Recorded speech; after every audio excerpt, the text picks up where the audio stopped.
जय सिया राम साथियों, आज हम बात करने वाले हैं श्री रामचरितमानस का प्रथम श्रोता कौन था। हाँ, तो हम आगे बढ़ते हैं। रच महेश जिन मानस राखा, पाए सुषमय शिवा भसन भाषा, ताते रामचरितमानस बर धरे हो नाम ही हेर हरस हर। उपरोक्त चौपाई के अर्थ से यह ज्ञात होता है कि भगवान शिव ने मानस की रचना करने के पश्चात उसे सर्वप्रथम माता पार्वती जी को सुनाया था। सोठा शुभ सुन कथा भवानी, रामचरितमानस विमल कहा भुसुंड बखान, सुना बिहग नायक गरुण। इस सोठे के भाव से यह सिद्ध होता है कि शिव जी के द्वारा माता पार्वती को यह कथा सुनाने से पूर्व ही इस राम कथा को भी श्री काकभुसुंडी जी महाराज ने कहा, जिसे पक्षीराज गरुण जी महाराज ने सुना था। फिर ऊपर की चौपाई में माता पार्वती जी के श्रवण की बात क्यों लिखी है? उत्तर सचमुच यह प्रश्न बड़ा गंभीर है कि श्री रामचरितमानस का सर्वप्रथम श्रोता किसे ठहराया जाए।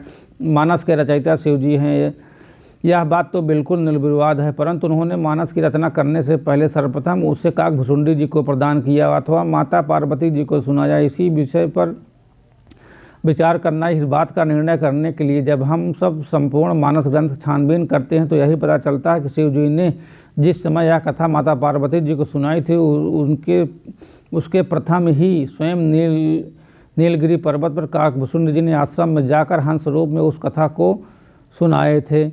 काकभुसुंडी जी ने जिन्होंने हंस रूप भगवान शिव जी को यह कथा सुनाई थी तो श्री गरुड़ जी के प्रति यह कथन किया कि उन्हें यह कथा रामचरितमानस आज से 27 कल्प पहले भगवान शिव जी की कृपा से महर्षि लोमस ऋषि के द्वारा प्राप्त हुई थी। इन सभी बातों को प्रमाण श्री रामचरितमानस में मौजूद है, जो निम्नलिखित है। सोरठा सुन शुभ कथा भवान, रामचरितमानस विमल कहा भुसुंड बखान, सुन बिहग नायक गरुण।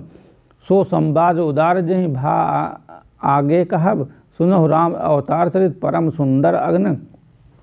उत्तरकांड पुनः शिव जी का वचन माता पार्वती जी के प्रति जिसमें उनके हंस रूप में होकर काकभुसुंडी जी से कथा सुनने का प्रमाण है। तब कछु काल मराल तनु धर तह कीन्ह निवास, सादर सुन रघुपत गुण पुनि आयुष कैलाश। उत्तरकांड में श्री काकभुसुंडी जी का कथन जिसमें 27 कल्प पहले श्री राम कथा प्राप्त होने की बात कही। तो भाई यहाँ बसत मोहि सुन खग ईसा, बीते कल्प 7 अरबीसा। उत्तरकांड में दोहा क्रमांक 112-113 के बीच में श्री लोमस जी का वचन श्री काकभुसुंडी जी के प्रति। रामचरित सर गुप्त सुहावा, शंभु प्रसाद तात मैं पावा, तो ही निज भगत राम कर जानी, ताते मैं सब कह्यों बखानी। अब इन सब के पूर्व माता पार्वती जी को कथा श्रवण कराने में जो वाक्य प्रमाण है उन्हें इस प्रकार है। रच महेश निज मानस राखा, पाए सुषमय शिव सन भाषा, शंभु कीन यह चरित सुहावा, बहुर कृपा कर उमय सुनावा। सोई शिव काकभुसुंडहि दीना, राम भगत अधिकारी चीना, तेहि सन जग बालिक पुनि पावा, तिन्ह पुनि भरद्वाज प्रतिगावा।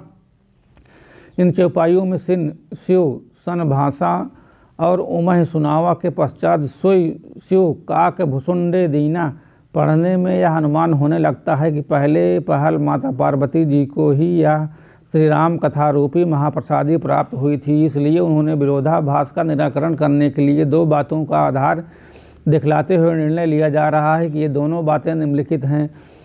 पहली बात तो ये है कि रामचरितमानस की रचना शिव जी ने की, तब वह भुसुंडी जी आश्रम में निर्माण होने के 27 कल्प पहले ही किस कल्प में हुए अवतार चरित्र के आधार पर रचा गया था। जब हम इस प्रश्न को उत्तर तलाशते हैं तो पता चलता है कि कल्प में श्री नारद जी का मोह और उनके श्राप के द्वारा भगवान विष्णु का श्री राम रूप में अवतार हुआ, उसी कल्प में रामचरितमानस की रचना हुई थी।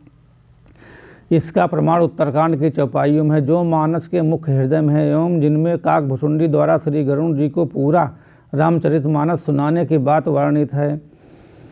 इसका तात्पर्य यह है कि जिस रामचरितमानस को भगवान शिव ने लोमस ऋषि द्वारा काकभुसुंडी को प्रदान किया था उसमें रामावतार हेतु केवल नारद मोह ही था। उस चरित्र में नारद के श्राप से ही दो शिवगण रावण और कुंभकर्ण हुए थे, और जब शिव जी ने माता पार्वती जी को उस चरित्र को सुनाया तब अवतार हेतु कथन के नारद मोह के साथ ही 3 कल्पों के और हेतु में शामिल कर लिया। वह इस प्रकार है।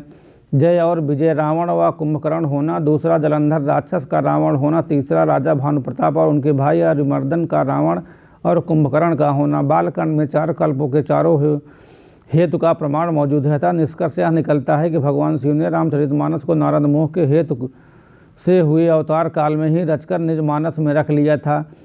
यथा रच महेश निज मानस राखा, और उनके अनेक कल्प बाद प्रताप भानु वाले कल्प में, जिस कल्प में मनु और शत्रुपा, दशरथ और कौशल्या हुए थे, जब सती जी का मोह हुआ और अपने पिता दक्ष की यह शरीर त्याग कर उनको पार्वती जी के स्वरूप का दूसरा जन्म ग्रहण किया, तब शिव जी ने यह अवसर पाकर उनसे मोह की निवृत्ति के लिए उन्हें रामचरितमानस को सुनाया। उस समय भगवान शिव ने स्वरचित चरित के हेतु प्रकरण सुनाना उचित समझा, जिसमें सती जी का मोह हुआ था। साथ ही साथ उन्होंने जय विजय और जलंधर के हेतु को इसलिए ले लिया कि उन कल्पों में भगवान विष्णु का अवतार हुआ था, जिनमें कारण सती को शंका हुई थी। विष्णु जो सुरहित नर तनधारी, सोई सर्वज्ञ जथा त्रिपुरारी।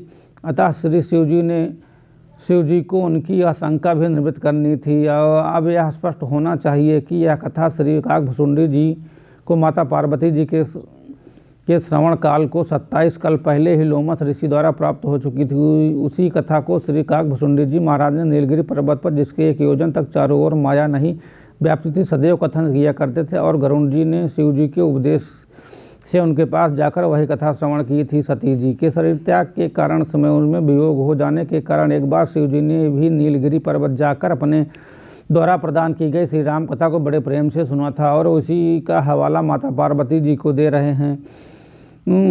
शुभ कथा भवान रामचरितमानस विमल, कहा भुसुंड बखान सुन बिहग नायक गरुण। दूसरी बात यह है कि यद्यप शिवा सन भाषा और उमह सुनावा वाली दोनों चौपाइयाँ पहले ही पढ़ी हैं, परंतु काव्य कुशल और कवि प्रातः स्मरणीय गोस्वामी तुलसीदास जी महाराज ने अपनी अद्भुत एवं अनुपम बुद्धिमत्ता से दोनों में शब्दों में ऐसे रख दिए कि जो कथन क्रम को स्पष्टता विलक कर देते हैं। पहली चौपाई पाई सुषमय शिवासन भाषा के द्वारा यह सूचित किया जा रहा है कि जब सुसमय आया तो उन्होंने अवसर के अनुकूल प्रयोजनार्थ शिवा के कथन यानी कहा।